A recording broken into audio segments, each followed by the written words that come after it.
18 ذی الحجہ کو عید غدیر خم، 18 ذی الحجہ عثمان ابن عفان رضی اللہ عنہ کی شہادت کا دن ہے. عید غدیر خم، اردو اخباروں میں دیکھیے آپ، عید غدیر خم، اس کی فضیلت ہے. یہ کہاں سے لائی عید؟ کہاں سے لائی عید؟ عید تو دو ہی. ایک بچے سے پکڑ کے پوچھیے عید کتنے بڑا اسلام میں، بولیں گا دو. کہاں سے لائے؟ 18 ذی الحجہ.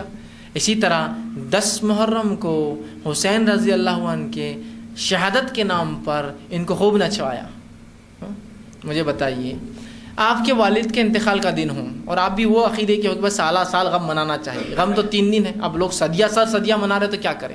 اگر آپ کا یہ عقیدہ ہے کہ بس صدی در صدی غم منایا جا سکتا ہے، اور میں آپ کے گھر کے باہر آؤں، میلہ لگاؤں، جھولے لگاؤں، لوگ بیچنے سامان آئیں اور مٹھائیاں تقسیم کر رہا ہوں، میٹھے دے رہا ہوں اور شربت پلا رہا ہوں، اور آپ آ کے بول رہے بھائی یہ کیا ہے؟ بھائی آپ کے والد کے انتقال کا بڑا غم ہے، مجھے بڑا ملال ہے.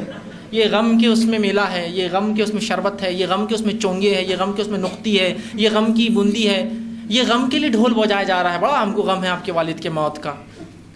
تو آپ کہیں کیسا منافق ہے یہ، میرے والد کی غم کے نام پر کیا کر رہا ہے؟ اگر مجھے بتائیے کسی کے انتقال پر آپ میٹھا بنا کر کھا رہے، اگر یہ غم ہے تو پھر خوشی کیا ہے؟ کسی کی موت پر آپ جو ڈھول بجا رہے، اگر یہ غم ہے تو پھر خوشی کیا ہے؟ کسی کی موت کا آپ نام لے کر شربت پلا رہے، خصیت تو یہ ہے کہ وہ پیاسے مرے اور تم شربت پلا پلا کر مر رہے ہو، اگر یہ غم ہے تو پھر خوشی کیا ہے؟ آپ کربلا کے میلے لگا رہے ہیں، اگر یہ غم ہے تو سوال یہ خوشی کیا ہے؟ پھر مجھے بتائیے.